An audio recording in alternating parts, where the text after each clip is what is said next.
The morning bell rang at 5:30, just like it had every single day for the past 47 years. Sister Margaret opened her eyes slowly, her joints protesting as she sat up in the narrow bed that had been her resting place for nearly half a century. At 73, she moved with the careful deliberation of someone who had learned to listen to her body's whispered warnings. Her small room was simple, almost bare. A wooden cross hung on the white wall above her bed, and a single window looked out onto the convent garden where she spent many peaceful hours tending to vegetables and flowers. The floorboards creaked under her feet as she reached for her gray habit, the same style of dress she had worn since she was 26 years old. Back then, her hands had been smooth and quick. Now they were marked with age spots and moved more slowly, but they were still strong from years of kneading bread, scrubbing floors, and caring for others. Sister Margaret had come to St. Catherine's Convent when she was young and full of dreams that seemed impossible to reach. She had grown up in a small town where her family struggled to make ends meet. Her father worked at the local factory, and her mother took in laundry to help pay the bills. Despite their financial struggles, they had managed to save enough money for piano lessons. When Margaret showed an unusual talent for music as a child, every Tuesday and Thursday, young Margaret would walk 3 miles to Mrs. Peterson's house for her piano lessons. Mrs. Peterson was a retired music teacher who charged very little but demanded everything from her students. Margaret's fingers would dance across the keys with a natural grace that amazed everyone who heard her play. She could pick up melodies by ear and play them back perfectly after hearing them just once. By the time she was 16, Margaret was performing at local church services and community events. People would drive from neighboring towns just to hear the young girl play. Her music teacher began talking about scholarships to music school, about a future where Margaret could study at prestigious conservatories and perhaps even perform in concert halls. The dreams felt both thrilling and terrifying to a girl from such humble beginnings, but life had other plans. When Margaret was 18, her father was injured in an accident at the factory. The family's small income disappeared almost overnight, and medical bills began piling up. Margaret watched her parents worry late into the night, counting and recounting the few dollars they had left. The piano lessons stopped first. Then talks of music school faded away like morning mist. Margaret took a job at the local diner, serving coffee and pie to help support her family. Her hands, which had once moved gracefully across piano keys, now carried heavy trays and washed countless dishes. But even during those difficult times, music never truly left her. She would hum while she worked, and sometimes late at night. She would tap out melodies on the kitchen table when no one was watching. It was during this challenging period that Margaret began attending daily mass at the local Catholic church. The peace she found there, the sense of purpose and community, slowly began to fill the empty space that music had left behind. She started volunteering, helping with church events and visiting elderly parishioners. The priest, Father O'Brien, noticed her dedication and gentle spirit. One evening, after months of prayer and reflection, Margaret made a decision that surprised everyone who knew her. She announced that she felt called to religious life. Her parents were shocked, her friends couldn't understand, and her former piano teacher pleaded with her to reconsider. But Margaret felt a deep certainty that this was her path. She had found a different kind of music in service to others, a different kind of performance in daily acts of love and kindness. At 26, Margaret entered St. Catherine's Convent as a postulant, beginning her journey toward becoming a nun. The transition wasn't easy. She missed her family terribly, and there were nights when she questioned her decision. The silence of convent life felt overwhelming after growing up in a house full of chatter and laughter. But gradually she found her place among the sisters. The convent had an old upright piano in the community room, a donation from a local family many years earlier. When Margaret first saw it, her heart skipped a beat. The wood was dark and polished, and though it showed signs of age, it still held the promise of beautiful music. But she quickly learned that the piano was rarely used. Most of the sisters had no musical training, and the few who could play simple hymns were usually too busy with other duties. Margaret never mentioned her musical background to the other sisters. It seemed like bragging, and more importantly, it felt like dwelling on a past life that she had willingly left behind.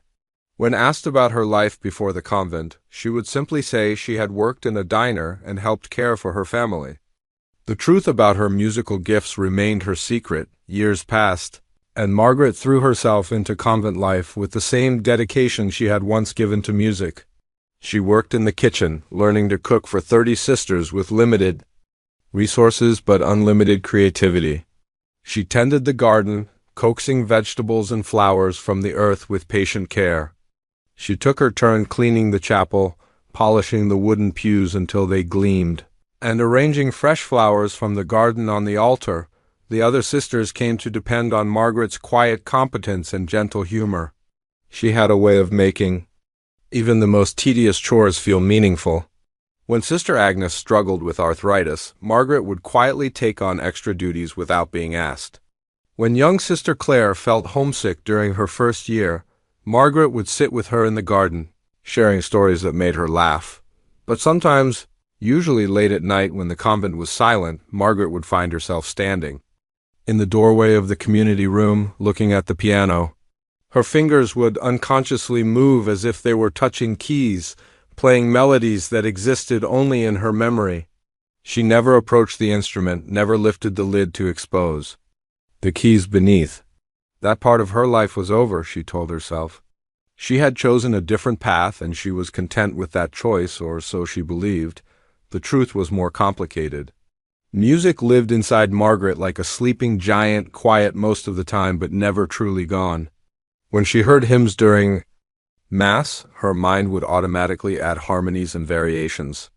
When she worked in the garden, she would find herself humming complex pieces she had learned decades ago. Her hands, even while kneading bread or folding laundry, would sometimes move in the patterns of scales and arpeggios. The years continued to pass. Margaret celebrated her silver jubilee, marking 25 years of religious life, then 30, then 40. She watched young postulants arrive full of enthusiasm and uncertainty, just as she had been. She comforted sisters as they aged and eventually said goodbye to those who passed away. Through it all, the piano remained in the corner of the community room, a silent witness to countless meals, meetings, and moments of fellowship. Margaret's hair, what little showed beneath her veil, had turned completely white. Her hands, once so quick and sure on the keys, had developed the slight tremor that comes with age. She moved more slowly now, taking care on the stairs and resting more often during her work. But her spirit remained strong, and her dedication to her sisters and her faith never wavered. She had made peace with her choices, or so she thought. The music that once filled her dreams had been replaced by the rhythm of prayer, the melody of service, and the harmony of community life. She was, by all appearances, a woman completely satisfied with the path she had chosen. But deep inside, in a place she rarely examined, the musician she had once been waited patiently, like a song written but never sung, ready to emerge when the right moment finally arrived. The day that would change everything started like any other Tuesday morning at St. Catherine's Convent. Sister Margaret was in the kitchen before dawn, as usual, preparing breakfast for her 30 fellow sisters. The familiar routine of measuring oats for porridge and slicing bread brought her comfort. Her weathered hands moved with practiced efficiency, the same hands that had once danced across piano keys, but now found their purpose in feeding others. As she stirred the large pot of porridge, she hummed softly under her breath. It was an old habit she'd never quite shaken, one that the other sisters had grown accustomed to over the decades. This morning, the melody that escaped her lips was Bach's Jesu, Joy of Man's Desiring, though she didn't consciously choose it. The music simply flowed from her like breathing. After breakfast and morning prayers, Mother Superior made an announcement that caught everyone's attention. The convent would be hosting a small charity event the following Saturday. Local families who had been struggling financially would be invited for a warm meal and some community fellowship. It was the kind of outreach work that made Sister Margaret's heart sing, even more than the melody she'd been humming earlier. "We'll need volunteers to help serve the meal and organize activities for the children," Mother Superior explained to the gathered sisters. "Sister Margaret, I know I can count on you to coordinate the kitchen preparations." Sister Margaret nodded eagerly. She loved these events because they reminded her why she'd chosen this life of service. Seeing the gratitude in a hungry child's eyes or the relief on a worried parent's face made all the quiet sacrifices worthwhile. The week flew by in a whirlwind of preparation. Sister Margaret worked tirelessly, planning menus that would stretch their modest budget to feed as many people as possible. She organized the other sisters, coordinated with local donors, and even convinced the baker in town to donate day-old bread that was still perfectly good. Saturday morning arrived crisp and bright. The convent's main hall had been transformed, with tables covered in simple white cloths and small vases of flowers from the garden. The smell of Sister Margaret's hearty vegetable soup filled the air, mixed with the aroma of fresh bread and apple pie made from fruit they'd grown themselves as. The families began arriving. Sister Margaret felt the familiar joy that came from serving others. She watched from the kitchen doorway as children ran around the hall, their laughter echoing off the high ceilings. Parents who had been carrying heavy burdens all week relaxed for a moment, sharing conversations with neighbors and enjoying a meal they didn't have to worry about paying for. But it was when the volunteer arrived that Sister Margaret's world shifted in a way she hadn't expected.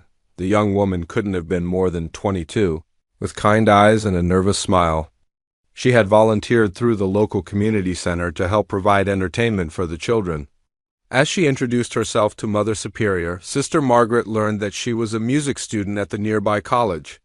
"I thought maybe I could play some simple songs for the children," the volunteer explained, glancing toward the old, upright piano that sat in the corner of the room. "I brought some sheet music for nursery rhymes and hymns they might know." Sister Margaret's heart stopped for just a moment. In all her years at the convent, she had rarely seen anyone approach that piano with the intention of actually playing it. She found herself drawn from the kitchen, wiping her hands on her apron as she moved closer to watch. The volunteer sat down at the piano bench and lifted the lid, revealing the yellowed keys that Sister Margaret knew so well from her late night glances. The young woman's fingers found their positions, and she began to play "Jesus Loves Me," a simple children's hymn that should have been easy for any music student. But something was wrong. The volunteer was clearly nervous, and her playing showed it. She stumbled over notes that should have been simple, paused awkwardly between phrases, and played with a mechanical stiffness that made the beautiful hymn sound choppy and uncertain. Sister Margaret could see the frustration building in the young woman's face as children gathered around the piano, their excited chatter drowning out the hesitant music. From her position near the kitchen door, Sister Margaret felt something stirring inside her chest.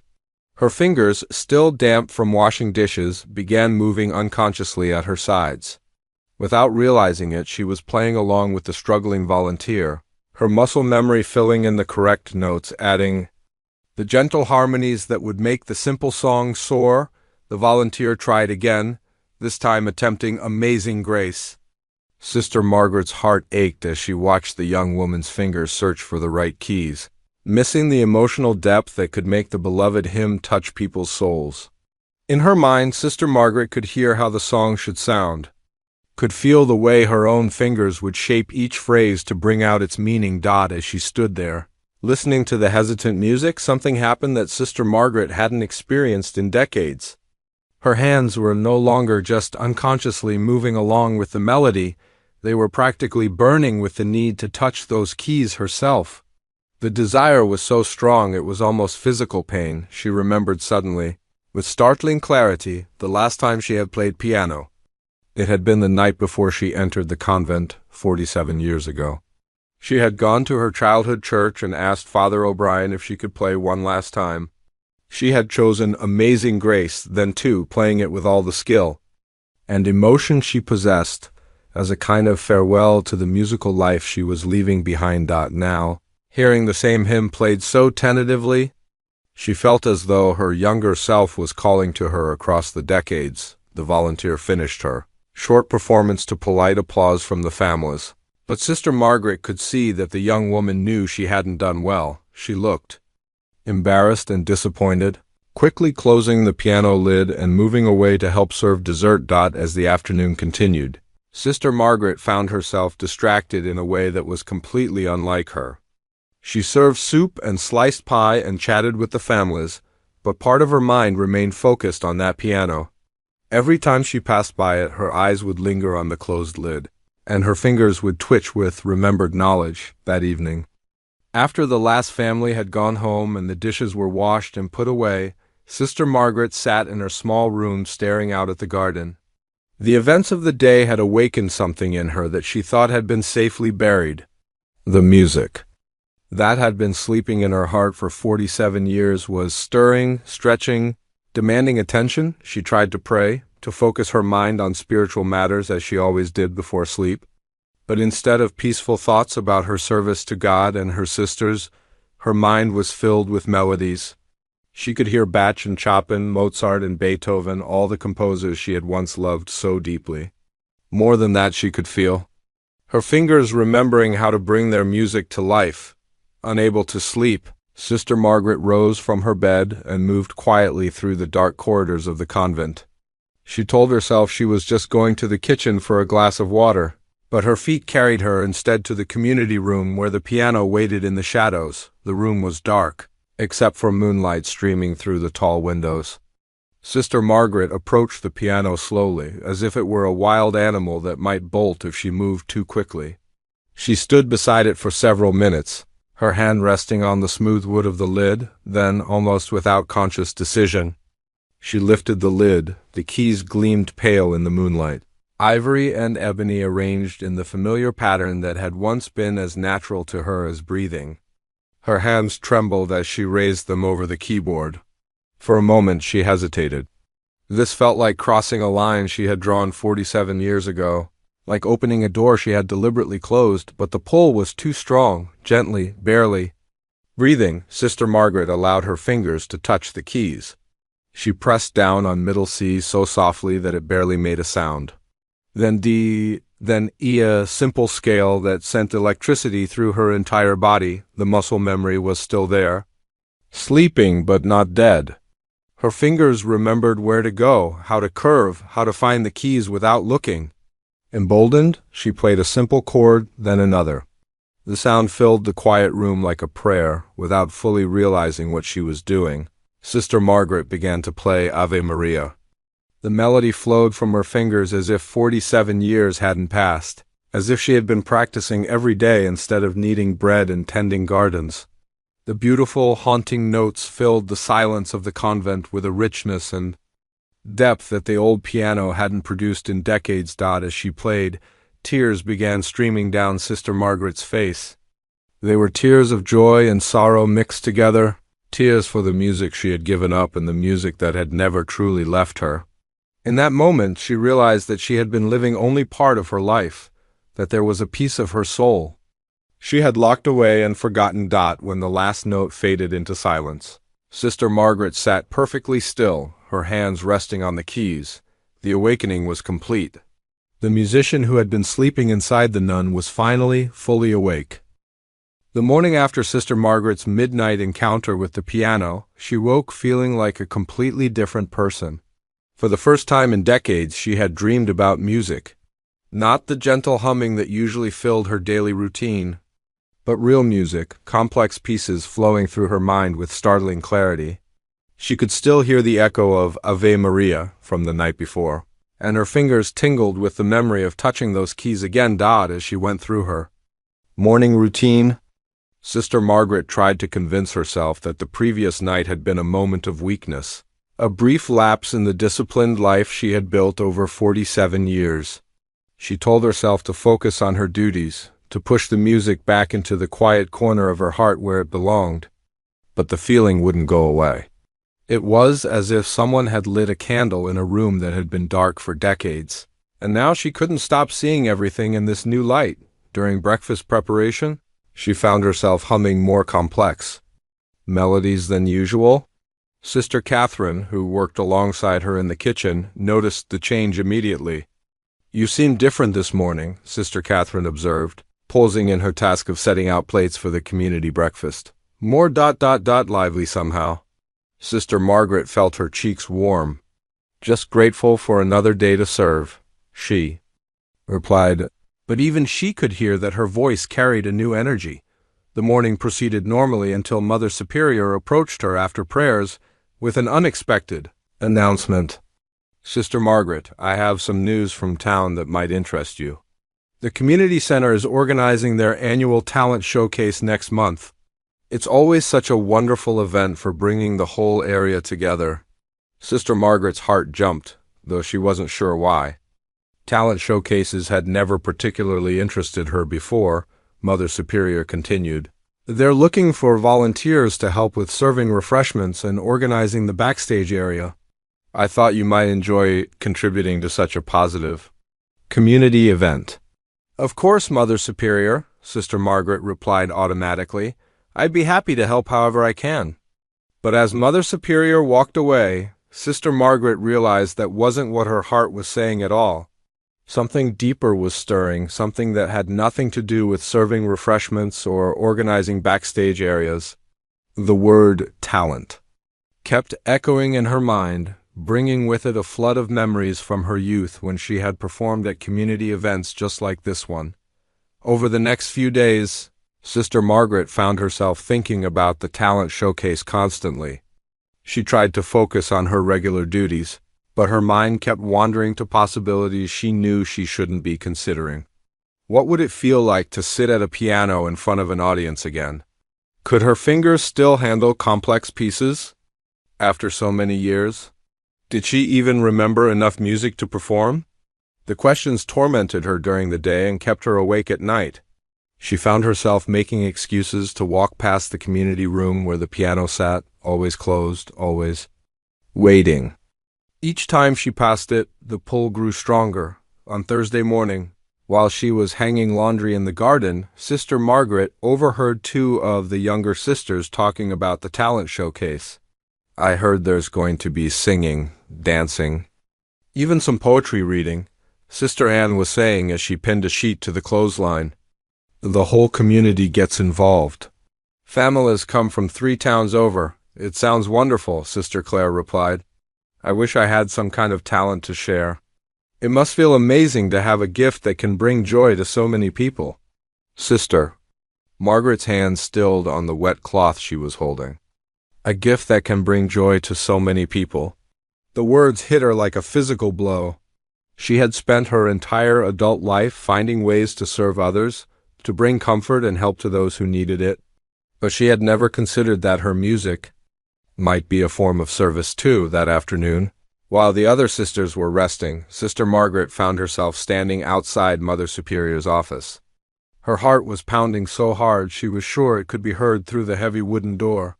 She had rehearsed this conversation a dozen times in her head, but now that the moment was here, all her carefully planned words seemed to disappear. She knocked softly. Come in. Mother Superior's familiar voice called. Sister Margaret entered the office, her hands clasped so tightly in front of her that her knuckles were white. Mother Superior looked up from the papers she was reviewing, her kind but serious eyes taking in Sister Margaret's obvious nervousness. What can I do for you, Sister Margaret? You look troubled.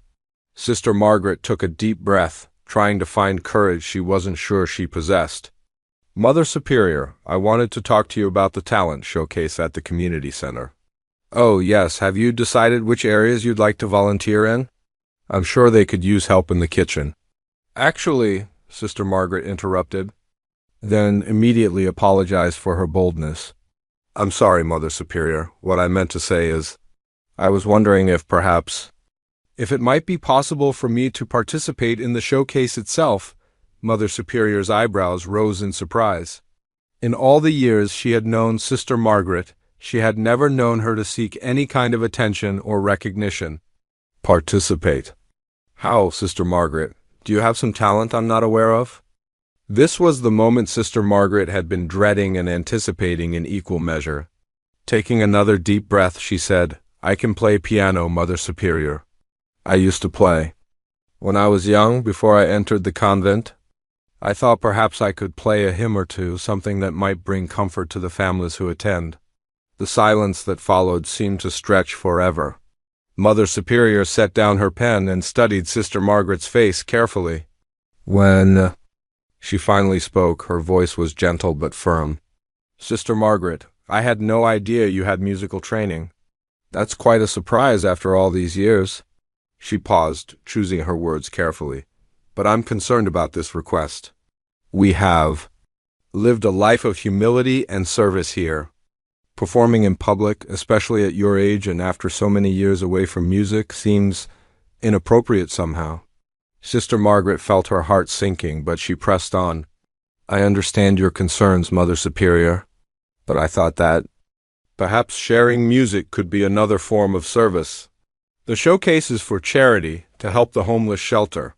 Maybe my music could help raise more funds, bring more people together for a good cause. Mother Superior's expression softened slightly, but her resolve remained firm. Sister Margaret, I can see that this means something to you, and I appreciate your desire to help. But we must consider what's appropriate for someone in our position. You're 73 years old, and you haven't played piano in decades? What if you make mistakes? What if you embarrass yourself, or worse, embarrass the convent? Each word felt like a small knife to Sister Margaret's heart, but she knew Mother Superior was speaking from a place of care and concern, not cruelty. Furthermore, Mother Superior continued, we have responsibilities here that must come first. Your duties in the kitchen, your work with the younger sisters, your commitment to our daily prayers and community life, these are your calling now. We cannot let pride or nostalgia distract us from the path we have chosen.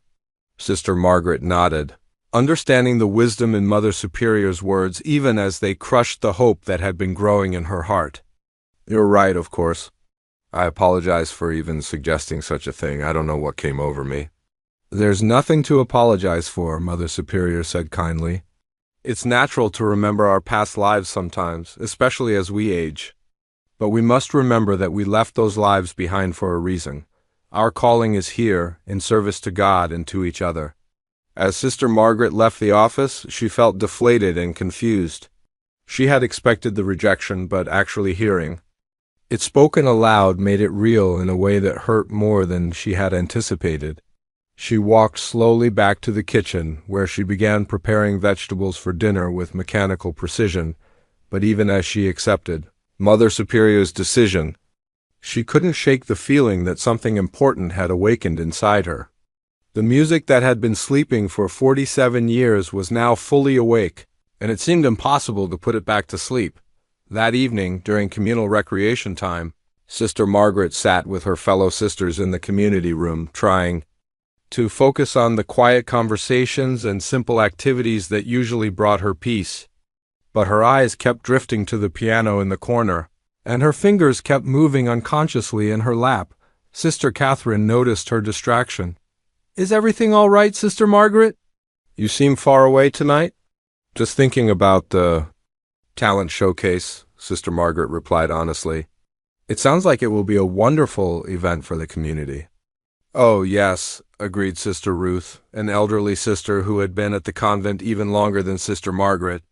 I remember going to events like that when I was a child. There was always someone who could play piano beautifully. Music has such power to bring people together, doesn't it? Sister Margaret felt tears prick at her eyes. Yes, she whispered. It really does. As the evening progressed and the sisters began heading to their rooms for private prayer before sleep, Sister Margaret lingered in the community room. The nights became Sister Margaret's secret sanctuary. 3 days after Mother Superior's gentle but firm rejection, she found herself unable to sleep. The music that had awakened inside her refused to be quiet, playing constantly in her mind, like a radio that couldn't be turned off. Melodies she hadn't thought about in decades would suddenly appear in her consciousness, complete with every note, every harmony, every delicate touch that would bring them to life. At first, she tried to resist. She would lie in her narrow bed, staring at the ceiling, forcing herself to recite prayers or plan the next day's meals. But the music was stronger than her willpower. Finally, on that third sleepless night, she gave in to what felt like an unstoppable force. Sister Margaret rose from her bed at 3 in the morning, when the convent was deep in sleep. She moved through the dark corridors like a ghost, her bare feet silent on the cold stone floors. She knew every creak of every floorboard, every door that might squeak if opened too quickly. After 47 years in this building, she could navigate it blindfolded. The community room was bathed in silver moonlight when she entered. The piano waited in its corner, exactly as it had been since her last Forbidden's visit.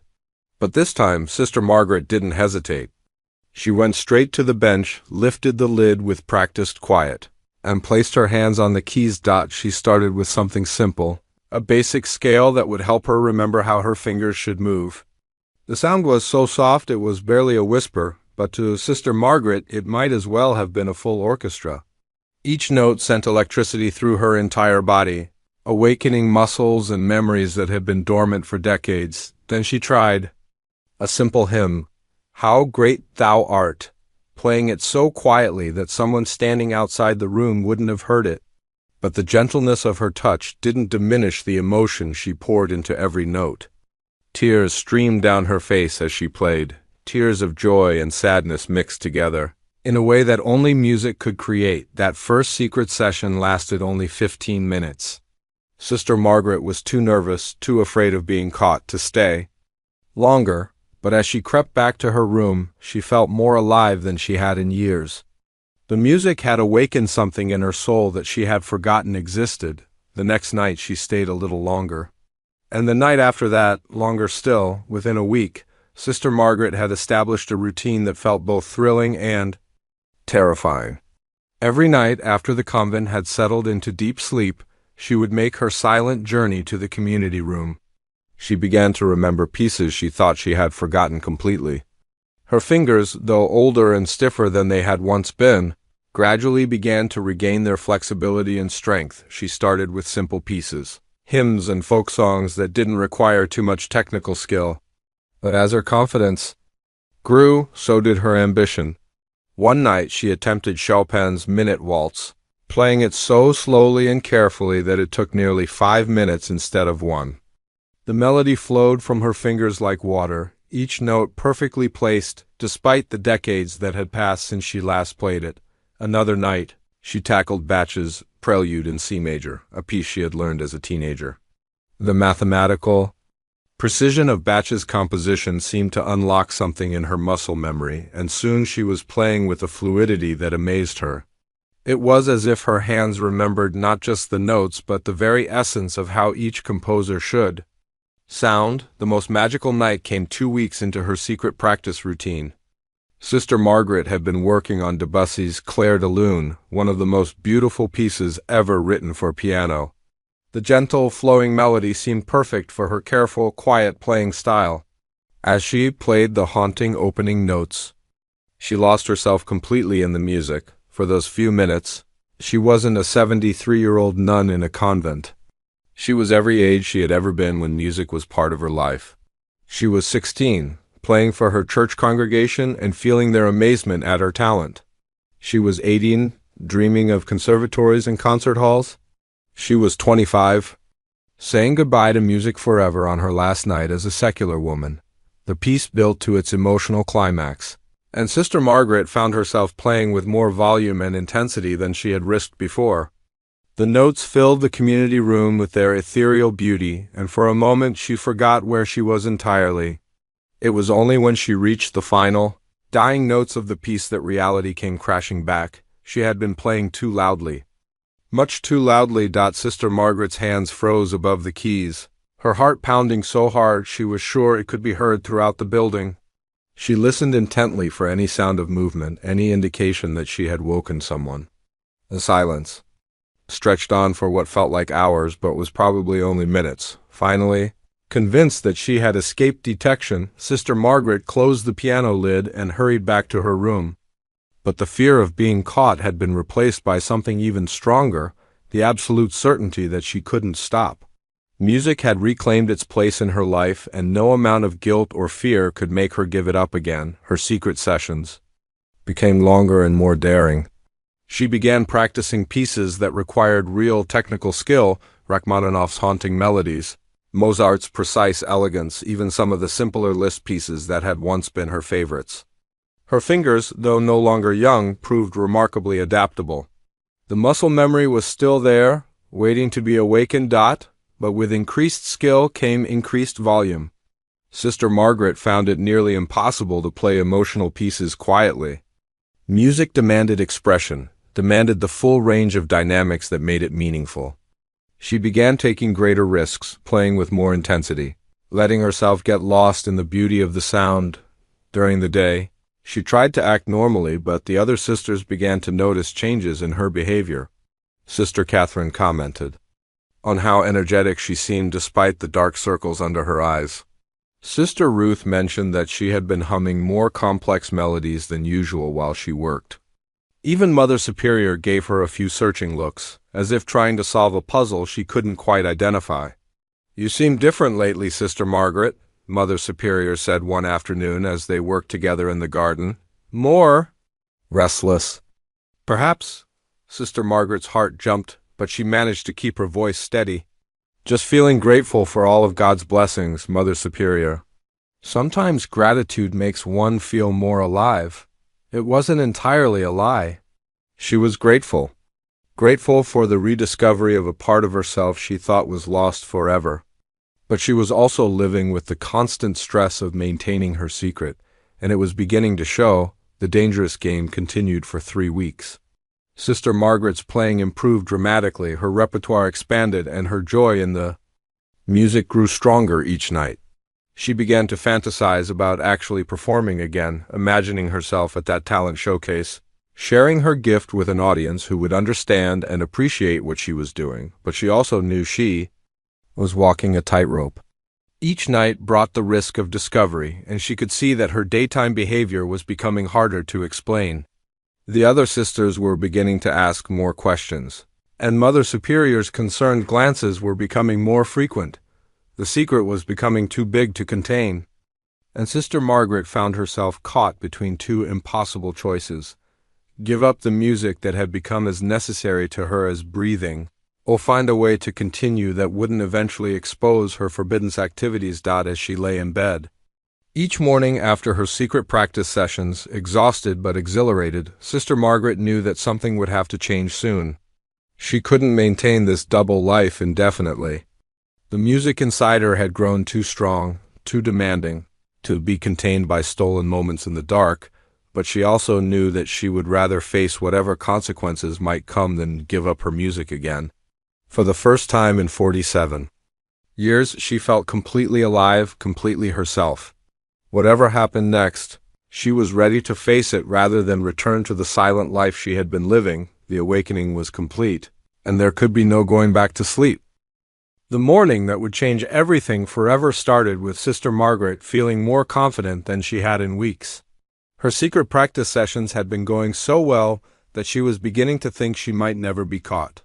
She had memorized the exact timing of the night watch, knew which floors creaked and which doors made noise, and had perfected the art of playing beautifully while keeping the volume just low enough to avoid detection. On this particular Wednesday morning, Sister Margaret had spent nearly 2 hours at the piano, working on what might have been her most ambitious piece yet, Rachmaninoff's Piano Concerto No. 2. It was an incredibly complex piece, full of sweeping emotions and technical challenges that would test even a professional pianist. But something about the haunting melody spoke to her soul in a way that made the difficulty irrelevant. She had been so absorbed in the music, so lost in the intricate passages and soaring melodies, that she had stayed longer than usual. The sky outside the community room windows was already showing the first pale hints of dawn when she finally closed the piano lid and prepared to return to her room. Sister Margaret was exhausted but exhilarated as she crept through the corridors. Her fingers still tingled from the complex chord progressions, and her heart was full of the satisfaction that comes from mastering something truly challenging. She was so caught up in replaying the music in her mind that she didn't notice she wasn't alone until it was too late. "Sister Margaret?" The soft voice cut through the early morning silence like a knife. Sister Margaret froze in the middle of the hallway, her heart stopping completely for what felt like several seconds, before beginning to beat so fast she thought it might burst from her chest. Sister Agnes stood in the doorway of the community room, her young face filled with confusion and something that looked like wonder. At only 28 years old, Sister Agnes was one of the newer members of their community, having taken her final vows just 3 years earlier. She was known for being an early riser, often getting up before the morning bell to spend extra time in prayer. Sister Agnes, Sister Margaret managed to whisper, her voice barely audible. "What are you doing awake so early?" "I couldn't sleep," Sister Agnes replied, stepping fully into the hallway. "I came to the community room to pray, and I heard, Sister Margaret, was that you playing the piano?" There was no point in lying. Sister Agnes had clearly heard enough to know exactly what had been happening. Sister Margaret felt all the energy drain from her body as the weeks of secret joy came crashing down around her. "Yes," she said simply, her voice filled with defeat, "it was me." Sister Agnes moved closer, her expression shifting from confusion to amazement. "Sister Margaret, I had no idea you could play like that. That was the most beautiful music I've ever heard. How long has this been going on?" "A few weeks," Sister Margaret admitted, unable to meet the younger woman's eyes. "I know I shouldn't have been doing it. I know it was wrong." "Wrong?" Sister Agnes repeated, genuinely puzzled. "Sister Margaret, what you were playing was absolutely incredible. I've never heard anything so moving, so holy almost." "How is that wrong?" Sister Margaret looked up, surprised by the response. She had expected immediate condemnation, perhaps even anger at being deceived. Instead, Sister Agnes looked genuinely curious and even impressed. "Because I was told not to," Sister Margaret explained. "Mother Superior made it clear that performing music wasn't appropriate for someone in my position. And I've been sneaking around, lying by omission, breaking the trust of our community." Sister Agnes was quiet for a long moment, clearly struggling with what she had discovered. "What will you do now?" she asked finally. "I suppose I'll have to stop," Sister Margaret said, though even speaking the words felt like tearing her heart in half. "And I'll have to tell Mother Superior what I've been doing." "But why?" Sister Agnes asked, her voice rising slightly before she caught herself and lowered it again. "Sister Margaret, if you could have heard what I heard, the way you played that piece, it was like listening to angels. How can something so beautiful be wrong?" Sister Margaret felt tears beginning to form in her eyes. The kindness in Sister Agnes's voice was almost harder to bear than anger would have been. "Because I made a commitment when I entered this life. I gave up my old ways, my old pursuits. Music was part of the world I left behind." "But you didn't really leave it behind, did you?" Sister Agnes observed gently. "It's still part of you. I've noticed how you hum while you work, how your face lights up during the musical parts of our services. Music isn't something separate from your faith, Sister Margaret. It seems like it's part of how you express it." Before Sister Margaret could respond, they both heard footsteps echoing from another part of the building. The morning bell would ring soon, and other sisters would be waking up. Their private conversation was about to become much more complicated. "We should talk more about this later," Sister Agnes whispered urgently. "But Sister Margaret, please, don't do anything hasty. What you have is a gift, and I don't think gifts like that are meant to be buried." Throughout the morning routine, prayers, breakfast, work assignments, Sister Margaret felt like she was moving through a dream. Every time she looked at Sister Agnes, she expected to see judgment or disappointment, but instead she saw only sympathy and what looked like determination. It was confusing and comforting at the same time, but Sister Agnes's kind response turned out to be the exception rather than the rule. By evening, word had somehow spread through the small community. Sister Margaret never found out exactly how it happened, whether Sister Agnes had told someone in confidence, or whether other sisters had noticed the unusual early morning conversation and put pieces together. But by dinner time, she could feel the weight of disapproving glances and hushed conversations after evening prayers. Mother Superior approached her with an expression that was both sad and stern. "Sister Margaret, I think we need to have a conversation. Please come to my office." The walk to Mother Superior's office felt like the longest journey of Sister Margaret's life. With each step, she felt the weight of 47 years of trust and respect slipping away. She had built a reputation as one of the most reliable, humble, and dedicated sisters in the community.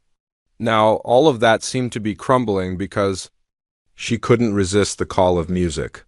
"Sit down, Sister Margaret," Mother Superior said once they were behind closed doors. Her voice was calm, but Sister Margaret could hear the disappointment underneath. "I've been hearing some very disturbing reports about your recent behavior." Sister Margaret nodded miserably. "I can explain. Can you?" Mother Superior interrupted gently but firmly. "Because what I'm hearing is that you've been deliberately disobeying a direct instruction, sneaking around the convent at night, and deceiving your fellow sisters about your activities." "Is this true?" "Yes," Sister Margaret whispered. "It's all true." Mother Superior sighed deeply, suddenly looking much older than her 65 years. "Sister Margaret, I'm not just disappointed in your actions. I'm hurt that you felt you couldn't trust me with whatever was driving you to this behavior. We've known each other for decades. If you were struggling with something, why didn't you come to me?" "I tried to," Sister Margaret said, her voice gaining a little strength. "When I asked about the talent showcase, I was trying to find a way to honor this part of myself while still honoring my commitments here. But when you said no, I should have accepted that decision." "Yes, you should have," Mother Superior agreed. "Instead, you chose deception. You chose to put your own desires above the good of our community and the vows you made." The words hit Sister Margaret like physical blows, partly because they were true and partly because they weren't the whole truth. Yes, she had been deceptive. Yes, she had disobeyed. But calling her music simply a desire felt like a fundamental misunderstanding of what had been happening to her. "I understand your disappointment," Sister Margaret said carefully, "and I accept full responsibility for my actions. But I need you to understand that this wasn't about pride or selfishness. Music isn't just something I want to do, it's something I am. It's been sleeping inside me for 47 years, and when it woke up, I couldn't make it go back to sleep." Mother Superior's expression softened slightly, but her resolve remained firm. "Sister Margaret, I believe you when you say this means something important to you. But we all have parts of our former lives that call to us sometimes. The strength of our vocation is measured by our ability to resist those calls when they conflict with our commitments." "What if they don't have to conflict?" Sister Margaret asked, surprising herself with her boldness. "What if there's a way for music to be part of my service rather than separate from it?" "There isn't," Mother Superior said definitively. "Not in the way you're thinking. Sister Margaret, effective immediately, you are forbidden from touching that piano. I'm having it locked, and Sister Catherine will hold the key. You will also spend an additional hour each day in prayer and reflection to help you refocus on your spiritual duties." Sister Margaret felt something break inside her chest. The finality in Mother Superior's voice left no room for argument or negotiation. "I understand," she said quietly. Furthermore, Mother Superior continued, the days following Sister Margaret's punishment felt like the longest of her entire 73 years. The piano in the community room now sat with a heavy brass lock securing its lid, a constant reminder of her disgrace. Every time she passed it during her daily duties, she felt a physical ache in her chest, as if someone had tied a rope around her heart and was slowly tightening it. The other sisters treated her differently now, too. Some avoided eye contact altogether, clearly uncomfortable with what they saw as her betrayal of their shared values. Others offered sympathetic glances but kept their distance, perhaps afraid that association with her might bring similar scrutiny. From Mother Superior? The easy camaraderie she had enjoyed for decades seemed to have evaporated overnight. Sister Margaret threw herself into her work with desperate intensity, trying to prove her renewed dedication to convent life. She arrived in the kitchen earlier than ever, scrubbed floors until they gleamed, and spent her required extra hour of prayer with genuine fervor. But even as she performed these acts of penance, the music continued to play in her head. taunting her with memories of those beautiful secret sessions, the only person who seemed unchanged in her treatment of Sister Margaret was Sister Agnes. If anything, the young nun appeared more attentive than before, often working alongside her in the kitchen or garden and engaging in gentle conversation.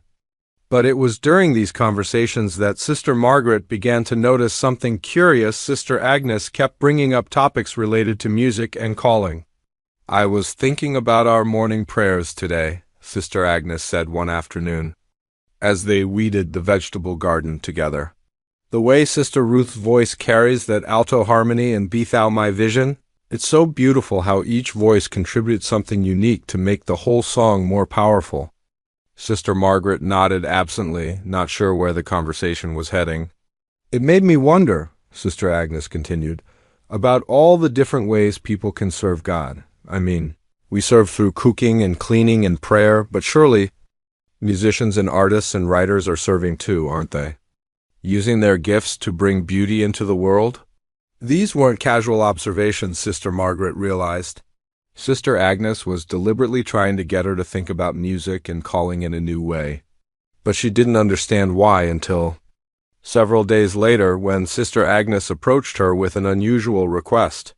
"Sister Margaret," she said quietly as they finished cleaning up after dinner, "could you teach me about music?" Sister Margaret looked up in surprise, a wet dish still in her hands. "What do you mean?" "I mean, could you explain to me how music works? I heard you playing that night, and it was so complex, so beautiful. I want to understand how someone creates." Something like that. Sister Margaret glanced around nervously, making sure no one else could hear their conversation. "Sister Agnes, I don't think that's a good idea. Mother Superior made it very clear that I'm not supposed to be involved with music anymore." "But you're not playing," Sister Agnes pointed out. "You'd just be explaining." "Surely there's nothing wrong with education?" Despite her reservations, Sister Margaret found herself drawn into the conversation. For weeks, she had been carrying all this musical knowledge and passion with nowhere to express it. Having someone genuinely interested in learning felt like finding water in a desert. "Well," she said hesitantly, "music is built on relationships between notes. When you hear a melody, what you're really hearing is a series of mathematical relationships that create emotional responses." For the next 20 minutes, as they finished the dishes, Sister Margaret found herself explaining concepts like harmony, rhythm, and musical structure. Sister Agnes listened with the intensity of someone studying for an important exam, asking thoughtful questions and making connections that showed she was truly understanding. "That's fascinating," Sister Agnes said when Sister Margaret finally stopped talking. "No wonder your playing was so moving. You weren't just pressing keys randomly, you were speaking a whole language that most of us don't understand." Sister Margaret felt a warmth spread through her chest that had nothing to do with the hot dishwater. For the first time since her punishment began, she felt valued for who she truly was rather than just tolerated despite her transgression. Over the following days, Sister Agnes continued to seek out these conversations. She would ask about different composers, about the emotions behind various pieces, about how Sister Margaret had learned to play so beautifully. Each conversation felt like a small rebellion, but also like a lifeline for Sister Margaret's drowning spirit.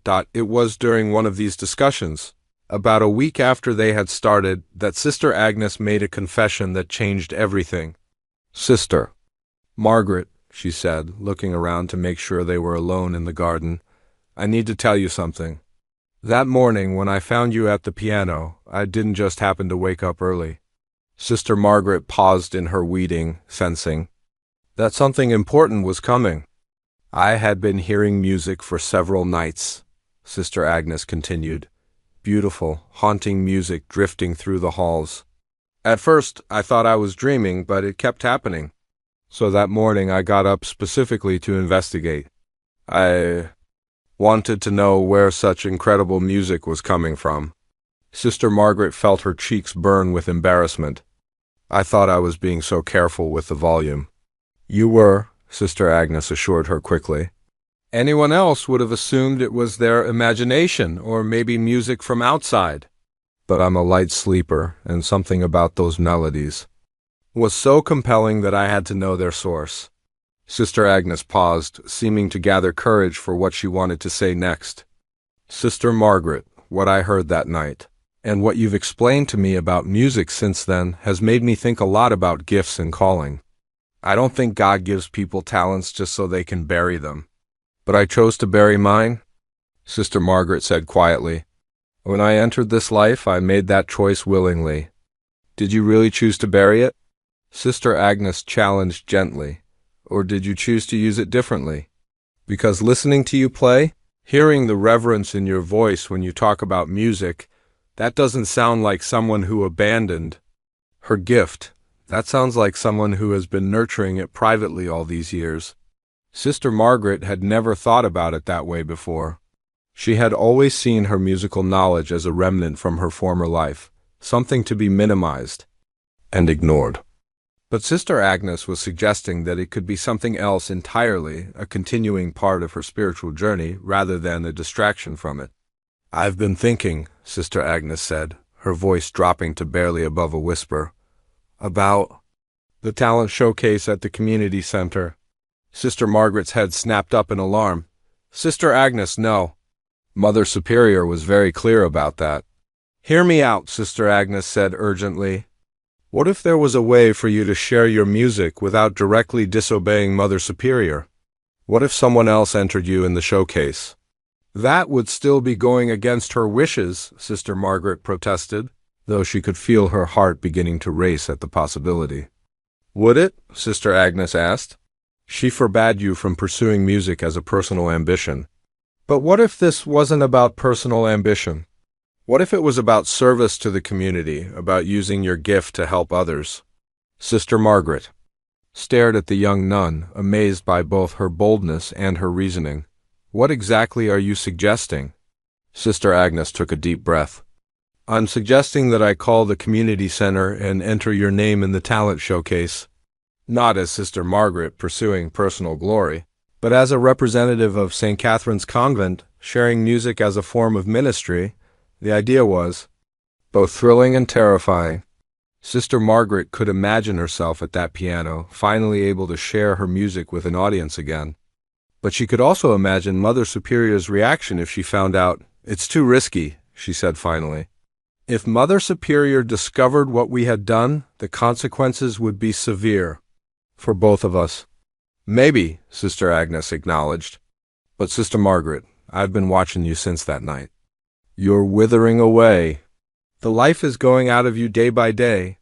Whatever punishment Mother Superior intended, surely it wasn't meant to destroy your spirit entirely. Sister Margaret felt tears beginning to form in her eyes. She hadn't realized how obvious her internal struggle had become. Besides, Sister Agnes continued, there's something else. Father Michael at St. Joseph's Church downtown has a beautiful grand piano. He's elderly and doesn't mind when community members use it for practice, especially if it's for a good cause. You could prepare there, away from the convent, away from all the complicated feelings here. The offer hung in the air between them like a bridge spanning a dangerous chasm. Sister Margaret knew that crossing it would mean committing to a course of action that could change everything. But staying on this side meant accepting a future where her most essential self remained locked away forever. When is the deadline for entries? She heard herself asking, as if the words were coming from someone else. Sister Agnes smiled for the first time in their entire conversation. Next Friday. And the showcase itself is 2 weeks after that. Sister Margaret closed her eyes, feeling the weight of the decision pressing down on her. The 2 weeks between Sister Agnes registering Sister Margaret for the talent showcase and the actual performance passed in a blur of secret preparation and mounting anxiety. Every afternoon, while the other sisters were resting or engaged in personal prayer time, Sister Agnes would help Sister Margaret slip away from the convent under the pretense of visiting sick parishioners or running errands in town. Their destination was always St. Joseph's Church, a beautiful old building about 20 minutes away by walking. Father Michael, the elderly priest who ran the parish, had been delighted to learn about Sister Margaret's musical background and was more than happy to let her use the magnificent grand piano in his sanctuary for practice. The first time Sister. Margaret sat at that grand piano. She nearly wept. After weeks of being separated from music entirely, and months before that of playing on the old upright piano at the convent, the rich, full sound of a properly maintained concert instrument felt like coming home after a long journey. Her fingers seemed to come alive on the responsive keys, and melodies poured from her with an ease that surprised even her, but choosing what to perform proved more challenging than she had expected. Sister Margaret wanted something that would showcase her abilities while also honoring her faith and the charitable purpose of the event. She considered classical pieces she had loved in her youth, sacred hymns that had sustained her through decades of religious life, and even some contemporary spiritual songs she had heard on the radio. Finally, after days of experimentation and prayer, she settled on an arrangement that felt perfect for both her skills and her message. She would perform Amazing Grace, but not the simple version most people knew. Instead, she would play her own complex arrangement that began with the familiar melody, but gradually evolved into something that incorporated elements from classical composers like Bach and Chopin, weaving together the sacred and the sophisticated in a way that would demonstrate how music could be both worshipful and artistically ambitious. The practices at St. Joseph's became the highlight of Sister Margaret's days. For those precious hours each afternoon, she could be completely herself, not just the humble nun who cooked and cleaned and prayed, but also the musician who could make a piano sing with emotions too complex for words. Father Michael would often sit in the back pews while she practiced, nodding his appreciation and occasionally offering gentle suggestions about acoustics or interpretation. "You know," he told her after one particularly moving practice session, "I've been ministering to people for over 50 years, and I've learned that sometimes the most powerful sermons are the ones that don't use words at all. What you're doing with that music, that's preaching, Sister Margaret, that's ministry." His words gave her confidence that what she was doing was right, even as doubt continued to gnaw at her during the quiet moments between practices. Sister Agnes proved to be an invaluable ally throughout the preparation period. She not only helped facilitate Sister Margaret's escapes from the convent, but also served as a sounding board for her anxieties and fears. The young nun had a remarkable ability to listen without judgment and offer encouragement without minimizing the very real risks they were taking. "What if I forget the music in the middle of the performance?" Sister Margaret asked one evening as they walked back from St. Joseph's. "Then you'll remember it again," Sister Agnes replied calmly. "Music like yours doesn't just disappear. It's too much a part of who you are. What if people think I'm showing off? What if they see an old nun trying to relive her glory days instead of someone trying to serve God? Then they'll be wrong," Sister Agnes said firmly. "Anyone who hears you play will know immediately that what you're doing comes from a place of worship, not vanity." As the day of the performance approached, Sister Margaret's nervousness reached almost unbearable levels. She had barely slept for 3 nights, and her appetite had nearly disappeared entirely. The weight of what she was about to do, performing in public for the first time in 47 years, potentially defying Mother Superior's direct orders, risking everything she had built at the convent, felt almost crushing.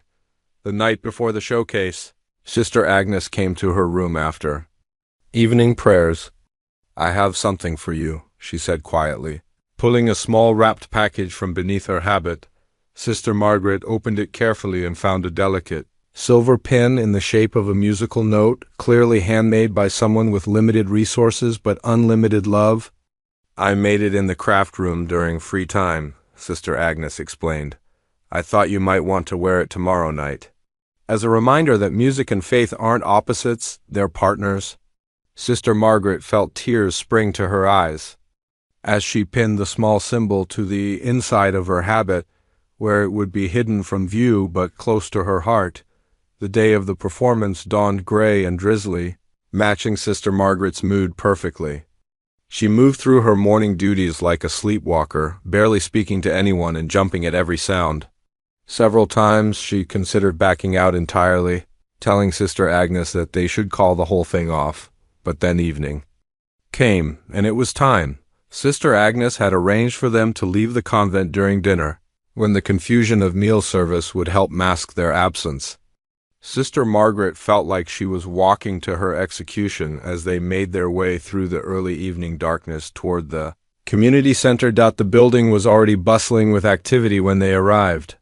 Families were streaming in through the main entrance, children running ahead of their parents with excitement, elderly couples moving more slowly but with obvious anticipation for the evening's entertainment. Sister Margaret could hear laughter and conversation spilling out every time the doors opened, and the sound made her stomach clench with terror. "Maybe this was a mistake," she whispered to Sister Agnes as they approached the performer's entrance. "Maybe we should go back." "Sister Margaret," Sister Agnes said, stopping and turning to face her directly. "Look at me." Sister Margaret raised her eyes reluctantly.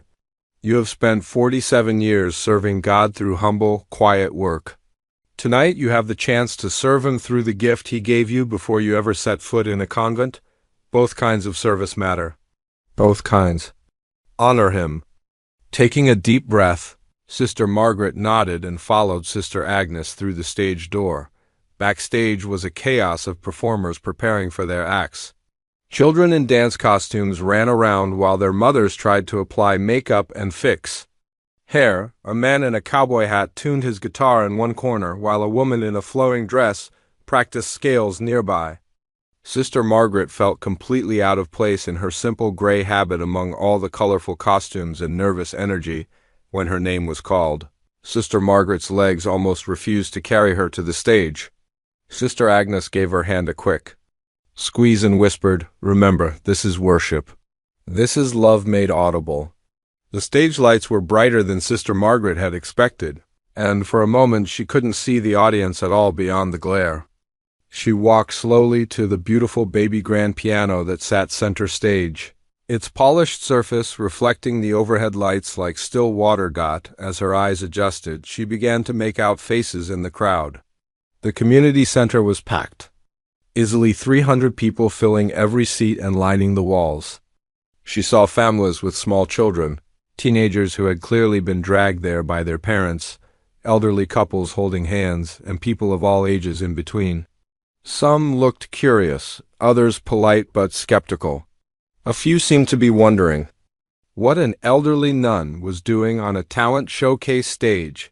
Sister Margaret sat down at the piano bench and adjusted her position, her hands finding their familiar places above the keys.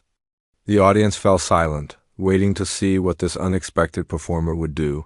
She closed her eyes for a moment and said a silent prayer, not for success or applause, but for the ability to share the love and worship that had been growing in her heart for weeks. When she opened her eyes and began to play, everything else disappeared. The opening notes of Amazing Grace were simple and familiar, exactly as most people in the audience expected to hear them. But as Sister Margaret continued, the arrangement began to evolve. Her left hand added bass lines that gave the melody new depth, while her right hand began weaving in harmonies that made the familiar tune seem both ancient and completely new. By the time she reached the second verse, the music had become something extraordinary. She was playing with the technical skill of a trained classical pianist, but with the emotional depth of someone who had lived every word of the hymn. The notes soared and whispered, thundered and caressed, taking the audience on a journey through hope and despair, loss and redemption, human frailty and divine grace. People who had been checking their phones or chatting quietly with neighbors found themselves drawn into the music against their will. Children stopped fidgeting. Teenagers looked up from their devices. Adults, who had come only to support their community, found themselves moved in ways they hadn't expected. As the arrangement reached its climax, Sister Margaret's playing became almost transcendent. Her fingers flew across the keys with impossible grace, creating cascades of sound that seemed to fill not just the community center but the hearts of everyone listening. The walk back to St. Catherine's Convent after the performance felt like floating on air. Sister Margaret's heart was still racing from the adrenaline of performing, and her mind kept replaying the thunderous applause that had followed her music. She had forgotten how it felt to touch so many hearts at once, To watch a room full of strangers become united in a shared moment of beauty and wonder.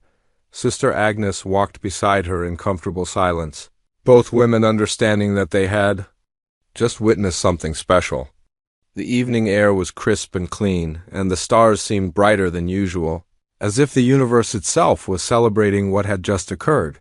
But as they approached the familiar walls of the convent, reality began to set in. Sister Margaret's euphoria started mixing with anxiety about what would happen next.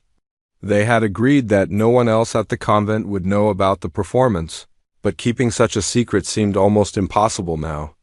The experience had been too powerful, too life-changing to simply pretend it never happened. Unknown to Sister Margaret, someone in the audience that night had been recording performances on their phone to share with family members who couldn't attend. Her rendition of Amazing Grace had been captured in its entirety, and by the next morning, that person had posted it on social media with the caption, "You have to hear this incredible nun play piano. She brought the house down at our local talent show." The video began spreading immediately. People shared it with friends, who shared it with their friends, who shared it with their friends. Within 24 hours, thousands of people had watched Sister Margaret's performance. Within 48 hours, it was tens of thousands. By the end of the week, the number had reached into the hundreds of thousands. Comments poured in from all over the world. "This brought me to tears. I've never heard Amazing Grace played so beautifully. This nun is incredibly talented. Music like this is a gift from God. She needs to make an album." The responses were overwhelmingly positive, with people praising not just Sister Margaret's technical skill, but the obvious spirituality and emotion she brought to her playing. Sister Margaret knew nothing about any of this technological miracle. She had returned to her normal routine at the convent, trying to act as if nothing had changed while privately treasuring the memory of that magical evening. She noticed that Sister Agnes seemed unusually excited about something, but assumed it was just the afterglow of their successful secret mission. It was Sister Catherine who first brought word of the outside world's reaction. "Sister Margaret," she said breathlessly as she hurried into the kitchen where Sister Margaret was preparing lunch. "Mother Superior wants to see you in her office immediately, and she doesn't look happy." Sister Margaret's blood ran cold. Had Mother Superior somehow found out about the performance? As she walked toward the office, her mind raced through possible explanations and excuses, though she knew that none of them would be sufficient if the truth had been discovered. Mother Superior was standing behind her desk when Sister Margaret entered, and her expression was indeed serious. But there was something else in her face too, confusion, perhaps, or maybe even curiosity. "Sister Margaret," Mother Superior began without preamble, "I've just received the most unusual phone call from the diocesan office. Apparently there's a video circulating on the internet of a nun performing piano music. The quality of the performance is remarkable, and it's attracting significant attention from around the world." Sister Margaret felt her legs go weak. The secret was out, and the consequences would be severe. "The strange thing," Mother Superior continued, studying Sister Margaret's face carefully, "is that this nun looks remarkably similar to you. In fact, several people have contacted the diocese specifically asking about St. Catherine's Convent and whether we have a Sister Margaret who plays piano." There was no point in denying it anymore. Sister Margaret straightened her shoulders and met Mother Superior's gaze directly. "Yes, Mother Superior. It was me." The silence that followed seemed to last forever. Mother Superior sat down slowly, as if the weight of this revelation required her to steady herself. "Sister Margaret," she said finally, "you directly disobeyed my explicit instructions. You went behind my back, deceived your fellow sisters, and performed in public despite being specifically forbidden to do so." "Yes, Mother Superior, Sister," Margaret replied quietly. "I did. Why?" The question was asked not with anger, but with genuine confusion. "After 47 years of faithful service, after building a reputation as one of our most dedicated and obedient sisters, why would you risk everything for one performance?"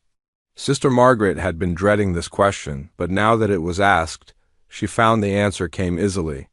"Because the music is part of who I am, Mother Superior. I tried to bury it, tried to pretend it didn't matter, but it does matter. It's part of how God made me, and I don't think He intended for me to waste that gift. But you agreed to leave that life behind when you entered our community, Mother Superior pointed out. I thought I had, Sister Margaret admitted. But maybe I was wrong. Maybe there's a difference between leaving behind the pursuit of personal glory and leaving behind the use of God-given talents entirely. Mother Superior was quiet for several minutes, clearly wrestling with thoughts and emotions that Sister Margaret couldn't read. Finally, she spoke again. Sister Margaret, I need to tell you something. After I learned about this video, I watched it myself. She paused and her voice became softer. What I saw was not a woman seeking attention or glory. What I saw was someone using an extraordinary gift to create something beautiful and holy. Your performance was moving, to say the least. Sister Margaret looked up in surprise. This was not the reaction she had expected. I've also been receiving phone calls all morning, Mother Superior continued. Churches asking if you would perform at special services. Charities requesting your participation in fundraising events. Media outlets wanting to interview you. The response to your performance has been remarkable. I never intended for any of that to happen, Sister Margaret said quickly. I just wanted to play once more to share the music I've been carrying inside me for so long. Mother Superior stood and walked to the window, looking out at the garden where Sister Margaret had spent so many peaceful hours. Sister Margaret, I owe you an apology. When you first asked me about the talent showcase, I responded out of fear rather than wisdom.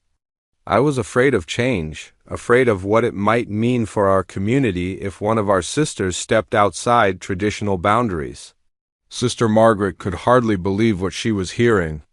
But watching your performance, seeing the joy and reverence in your face as you played, reading the comments from people who were touched by your music, I realize I may have been wrong. Perhaps there are more ways to serve God than I had previously considered. Mother Superior turned back to face Sister Margaret. I've been thinking about something Father Michael said when he called this morning. He told me that, in his opinion, your music is a form of ministry and that hiding such a gift serves no one. Father Michael called? Sister Margaret asked, surprised. He did. He wanted me to know that he had been allowing you to practice at his church and that he took full responsibility for encouraging what he saw as a beautiful expression of faith. Mother Superior's lips curved in what might have been the beginning of a smile. He also mentioned that he's never seen anyone play with such obvious devotion. Sister Margaret felt tears beginning to form in her eyes, but they were tears of relief, rather than fear. Sister Margaret, Mother Superior said, returning to her seat, I'm not going to punish you for what you did. In fact, I'm going to do something that probably should have been done long ago. I'm giving you permission to pursue music as part of your ministry here. The words hit Sister Margaret like a physical force. After months of secrecy and guilt, after years of buried dreams, she was being given official permission to be fully herself within the community she loved. Furthermore, Mother Superior continued, if you're willing, I'd like you to consider accepting some of these performance requests. Not for personal gain, but as a way of extending our convent's mission into the wider world. The donations being offered could support our charitable work significantly. Over the following weeks, Sister Margaret's life transformed in ways she had never imagined possible. The video of her performance continued to spread, eventually reaching millions of viewers worldwide. Letters arrived daily from people sharing how her music had touched their lives, helped them through difficult times, or renewed their faith in the power of beauty and art. She began performing regularly at churches and charity events throughout the region. Each performance drew larger crowds, and the donations raised helped fund not only the convent's work but also various community projects and charitable causes. Sister Margaret insisted that all the money go directly to helping others, refusing any personal compensation beyond her basic needs. The piano in the convent's community room was unlocked and moved to a place of honor in the main hall. Sister Margaret now played daily for her fellow sisters, filling their meals and gatherings with beautiful music.